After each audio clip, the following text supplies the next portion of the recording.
Oi, pessoal, tudo bem?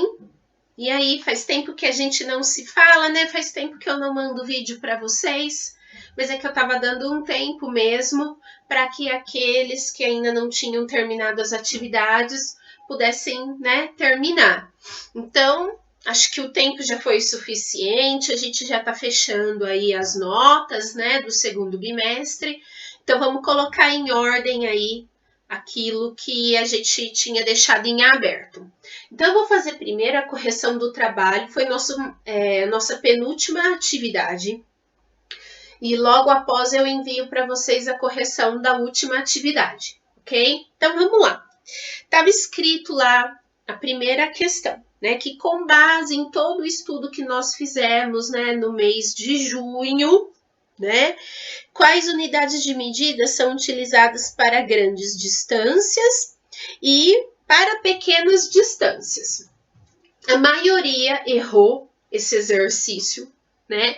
Um ou outro conseguiu falar, né, a resposta e ainda nem estava completa do jeito que eu esperava. Mas enfim, nós estávamos falando de unidade de medida extremamente grande e unidade de medida extremamente pequena.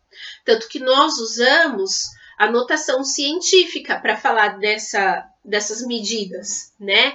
Então, eu estava me referindo a isso. Se eu for medir daqui do planeta Terra até o Sol, né?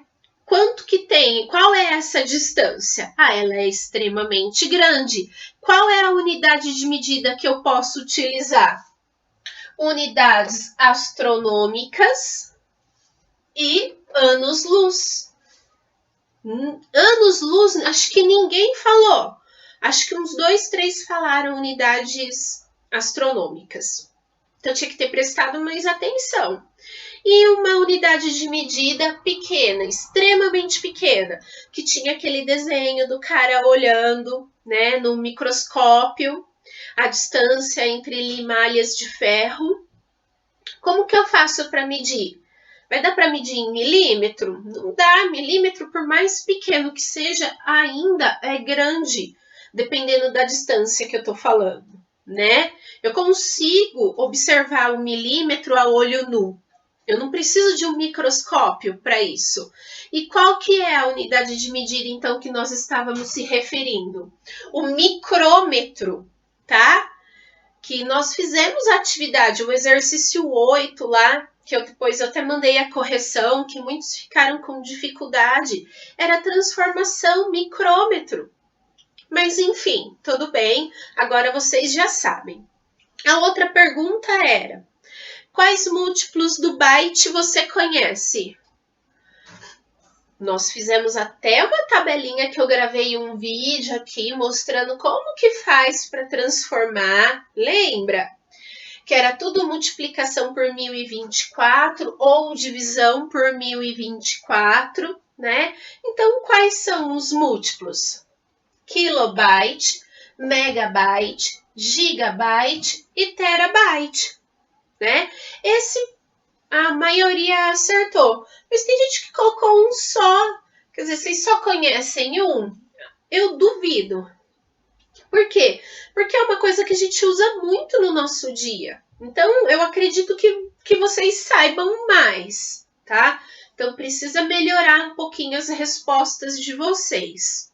Aí, a outra pergunta era: com suas palavras, explique o que é taxa de transferência de dados. E eu até mandei um texto para vocês lerem antes, né? Apesar que veio muita resposta da internet, do Google, né? Muita. Frases assim extremamente montadas por uma outra pessoa, porque tem informação, palavras que eu sei que não é do convívio de vocês e que não estava escrito no texto. Mas ok, vocês pesquisaram, né? Só precisa lembrar que era com as palavras de vocês, tá? Eu coloquei aqui com as minhas palavras, a partir do texto que eu passei para vocês. O que eu escrevi, ó? É o quanto você pode transferir em um determinado tempo.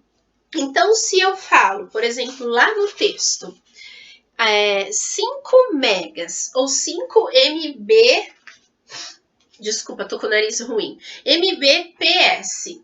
Quer dizer que eu posso fazer uma transferência de 5 megas por segundo. Aí significa que eu vou conseguir a cada 1 segundo fazer essa transferência de 5? Não, mas é uma média, né? Então é o quanto eu consigo transferir em um determinado tempo.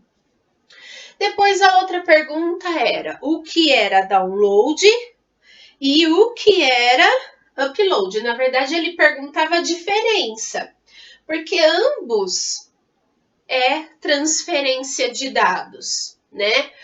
Tanto o download como o upload é fazer transferência de dados, só que de uma forma diferente. Na verdade, um é o oposto do outro, porque quando eu faço o download, eu estou baixando esses dados, então eu estou lá na internet, eu achei tal aplicativo de um joguinho, e aí eu vou fazer o download, quer dizer que eu vou baixar, vou colocar no meu dispositivo eletrônico aqueles dados.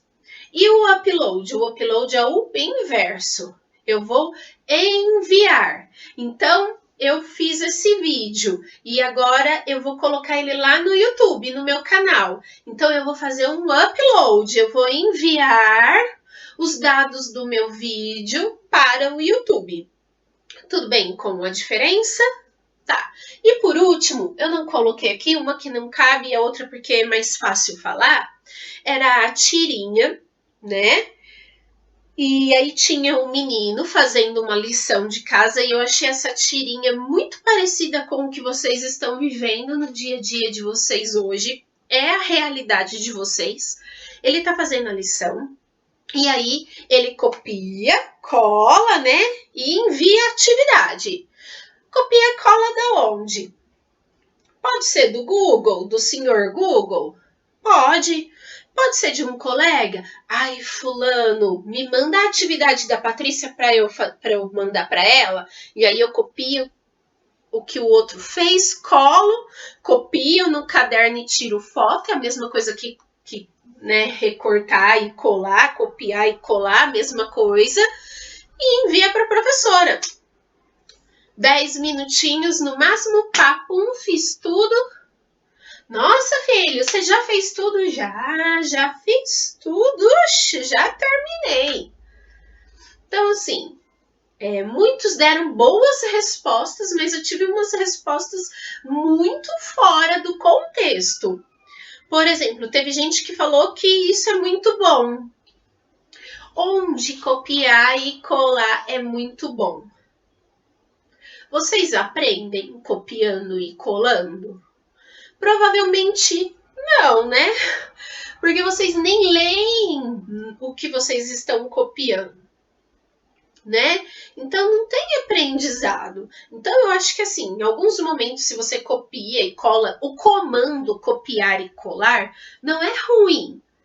Então, por exemplo, eu tenho que na sexta-feira à noite responder 60 e-mails que me mandaram atividades. Aí eu escrevo lá assim: boa noite, recebido atenciosamente, professora Patrícia Miyagi.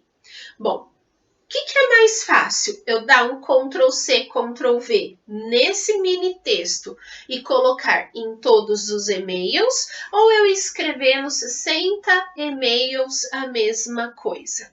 É mais fácil dar Ctrl+C, Ctrl+V, que é copiar e colar, né? Só que aí, para que eu tô fazendo isso? Para ganhar tempo, porque daí eu posso ver melhor as atividades de vocês, analisar melhor, ver as respostas, né? Então, assim, é uma forma de ganhar tempo, mas nem sempre quando a gente ganha tempo, a gente ganha conhecimento. Então, eu espero que vocês entendam isso, mas coloquem em prática, né? Porque não adianta só eu falar da boca para fora. Ah, eu não posso copiar da internet. Ah, eu tenho que usar a internet para pesquisa, mas não só para copiar. Legal, teve respostas ótimas. Mas eu aplico isso? Eu faço isso? Eu não copio do meu colega? Então, assim, eu deixo essa reflexão para vocês pensarem, né? Porque nós, professores, a gente lê todas as respostas que vocês enviam. Eu, pelo menos, leio. E pelo que eu conheço os meus colegas também. Então, a gente sabe que é cópia, né? A gente lê a resposta do fulano, que é muito amigo do outro ciclano. E aí a gente vê que a resposta é igual, eu posso até não saber quem foi que respondeu, mas eu sei que foi cópia, né? Às vezes a gente até sabe quem foi que respondeu, porque a gente conhece vocês, a gente sabe da capacidade de vocês. Então, assim, seria interessante que vocês parassem de enganar vocês, né? Porque vocês estão se enganando, achando que estão fazendo tudo e na verdade vocês não estão fazendo o principal, que é adquirir conhecimento, tá bom?